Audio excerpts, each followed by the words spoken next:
आज से 111 साल पहले डूबी टाइटैनिक ने। जी हां, उसी टाइटैनिक ने जिसने 1500 लोगों की जान ले ली थी। आज 111 साल बाद उसने फिर से 5 और लोगों की जान ले ली है। जी हां दोस्तों, 5 अरबपति जो टाइटन नामक पनडुब्बी में बैठकर टाइटैनिक के मलबे का टूरिज्म करने गए थे, उसे निहारने गए थे, सपने संजो कर गए थे। वो महज 1600 फीट पहले टाइटैनिक के मलबे से महज 1600 फीट पहले शहीद हो गए। पानी के अथाह प्रेशर ने उस पनडुब्बी को चकनाचूर कर दिया।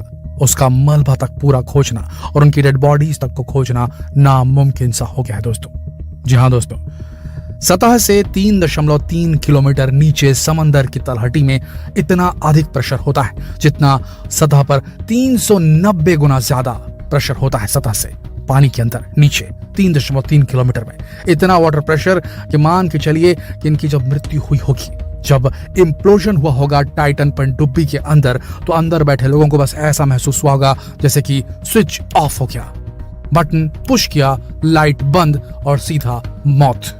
जी हाँ दोस्तों, उन्हें रिएक्ट करने का मौका भी नहीं मिला होगा। कहा जा रहा है विशेषज्ञों के द्वारा कि उनकी मृत्यु एकदम क्विक और पेनलेस रही होगी, जो कि एक्सपर्ट्स का कहना है, जो कि समुद्र के एक्सपर्ट्स उनका कहना है कि गोली लगने से जितनी देर में आदमी मरता है, उससे क्विक, उससे भी तेज गति से इनकी मृत्यु हुई होगी। चुटकी बजाते ही सारा खेल खत्म। जी हाँ, इतना प्रेशर होता है समंदर की तलहटी में।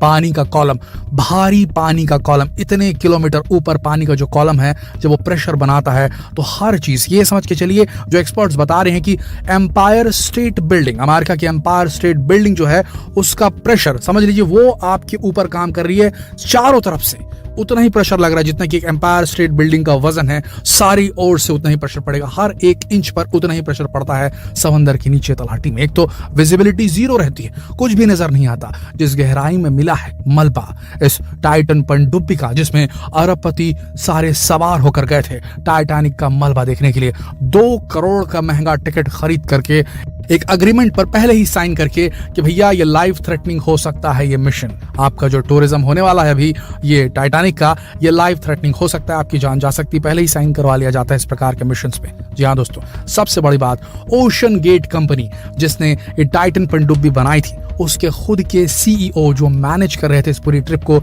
वो भी इसमें सवार थे और वो भी नहीं रहे। Hamish Harding, British businessman, Shahzada Dawood और उनके बेटे Suleman Dawood, Pakistani businessman, Paul Henry Nargeolet, बताया जाता है पॉल हेनरी का शॉर्ट फॉर्म में नाम PH उन्हें बुलाया जाता था प्यार से, और पॉल हेनरी जितना टाइटैनिक के बारे में जानते थे शायद ही कोई और जानता था। ये उस टीम में भी शामिल थे जिसने टाइटैनिक के मलबे को 73 साल बाद, डूबने के 73 साल बाद खोज निकाला था। तो इन्हें टाइटैनिक का हर एक कोना पता था, फिर भी ये अपने आप को बचा नहीं सके। स्टॉकटन रश, वो व्यक्ति जिसने ओशन गेट कंपनी में सीईओ का काम किया, जिसके मार्गदर्शन में ये जो टाइटन पनडुब्बी थी उसमें अरबपतियों को जगह देकर उन्हें घुमाने का पूरा जो है जिम्मा दिया गया था, वो भी खुद नहीं बच सके। और आपको बता दें, remote operated vehicle vessel horizon के माध्यम से समंदर के अंदर डाली गया, और रिमोट ऑपरेटेड व्हीकल जो था उसने टाइटैनिक के मलबे के आसपास जब खोजना शुरू किया तो सबसे पहले उन्हें मिला टेल कोन। जो टाइटन पनडुब्बी जिसके अंदर अरबपति बैठे हुए थे उसके पीछे का हिस्सा टेल कोन मिला। फिर थोड़ा सा आगे बढ़े तो एक पर्टिकुलर जगह पर एक इम्प्लोजन का निशान था, यानी कि जो फटता है, जो पनडुब्बी जो चिपटी प्रेशर की वजह से, उसके निशान थे। और वहां का सरकमफ्रेंस, वहां का व्यास बिल्कुल एक्यूरेट वैसे ही था, जो साबित कर रहा था कि यहाँ पर जो इम्प्लोजन हुआ है वो बिल्कुल टाइटन पनडुब्बी के साइज एंड शेप के आकार की कोई चीज अगर यहाँ पर इम्प्लोड करेगी तो वैसा इसने निशान वहां बनाया था। और उसके इर्द गिर्द थोड़े बहुत मलबे मिले हैं टाइटन पनडुब्बी के। लेकिन जो नेवी के कोस्ट गार्ड हैं, अमेरिकन आर्म फोर्सेस की नेवी की जो कोस्ट गार्ड हैं, अमेरिकन कोस्ट गार्ड है, उन्होंने कह दिया है कि इनकी बॉडीज का मिलना बेहद मुश्किल है। आपको बता दें, कोस्ट गार्ड जो यूएस कोस्ट गार्ड थे वो पूरी तरीके से भिड़े हुए थे।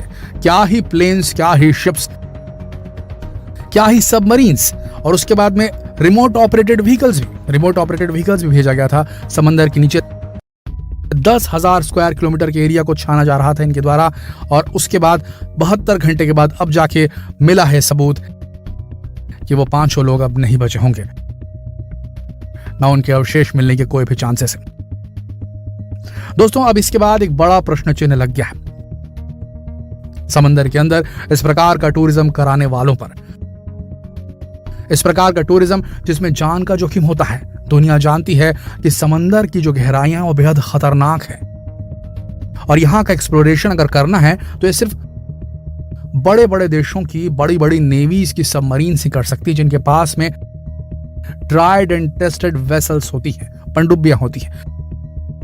कोई प्राइवेट कंपनी बेहद कम रिसोर्सेस के साथ, बेहद कम बजट के साथ, बेहद कम ट्रायल और टेस्टिंग के साथ नीचे समंदर की तलहटी में उतरे तो बेहद खतरनाक होगा। वैसे कुछ हुआ ओशन गेट की टाइटन नामक पनडुब्बी के साथ। जी हाँ, नए मटेरियल की टेस्टिंग की गई थी टाइटन पनडुब्बी के ऊपर में, और बताया गया था कि वो बेहतरीन मटेरियल है, लेकिन वो भी शायद काम नहीं आ सका। हालांकि कोई टेक्निकल डिटेल्स बाहर नहीं आ रही हैं और शायद आएंगी भी नहीं कभी कि इम्प्लोजन का कारण क्या था।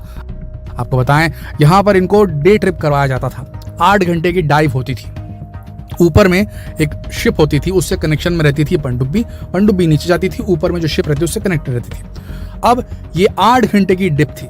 8 घंटे की डिप में क्या था, 2 घंटा तलहटी तक जाने में लगता था और 2 घंटा तलहटी से ऊपर आने में लगता था। उसके बाद जो बचता था समय 4 घंटा, उसमें मलबे को दिखाया जाता था टाइटैनिक की, और बताया जाता था ये टाइटैनिक का ये है, ये टाइटैनिक का वो है। ये सारा कुछ किया जाता था। तो एक हिसाब से एडवेंचर टूरिज्म था, लेकिन काफी डेंजरस था, और उसका नतीजा हम सब ने देख लिया। अब आगे देखना यह होगा कि इंटरनेशनल अथॉरिटीज क्या इस प्रकार के टूरिज्म को, इस प्रकार के डेंजरस एडवेंचर टूरिज्म को बैन करने पर विचार करेगी या नहीं। क्या आगे जाकर कोई भी वैज्ञानिक इस प्रकार की पनडुब्बी में बैठ करके, जो इसे बार बार टेस्ट ना किया गया हो, उसमें बैठ करके अंडर सी समंदर की तलहटी में जाकर के कोई खोज या रिसर्च कर पाएगा? क्या उसे भय नहीं लगेगा? आपका इस बारे में क्या कहना है? दोस्तों, जो भी हुआ बेहद दुखदायक था, और हमारी संतावना है उन सारे परिवारों के साथ जिनके फैमिली मेंबर्स अभी मौन कर रहे होंगे, अभी शोक व्यक्त कर रहे होंगे अपने परिजनों की मृत्यु का।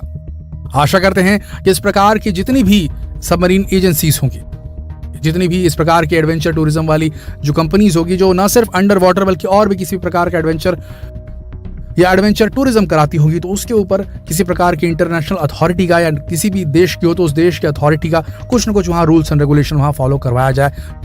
जिस तरीके से लोगों की जान को खतरे में डाल करके इतनी मोटी रकम 2 करोड़ रुपए पर पर्सन टिकट ली थी उन्होंने, क्या हुआ, क्या मिला उन्हें? तुरंत मौत हो गई। जी हाँ दोस्तों, तो इनके ऊपर लगाम तो कसी जानी बेहद जरूरी है, और एक मापदंड, एक मेजर्स, एक होना चाहिए इसके ऊपर रूल्स एंड रेगुलेशन कुछ ना कुछ, तभी इनको अलाउ करना चाहिए। इस पर आपका क्या मत है, क्या कहना चाहेंगे आप? नीचे कमेंट सेक्शन में लिखकर जरूर बताएं। जितना हो सके इस वीडियो को शेयर करें फेसबुक पर, व्हाट्सएप पर, यूट्यूब पर। जल्द मिलते हैं आपसे अगले वीडियो में। तब तक के लिए आप सबका इस वीडियो के अंत तक बने रहने के लिए दिल से धन्यवाद।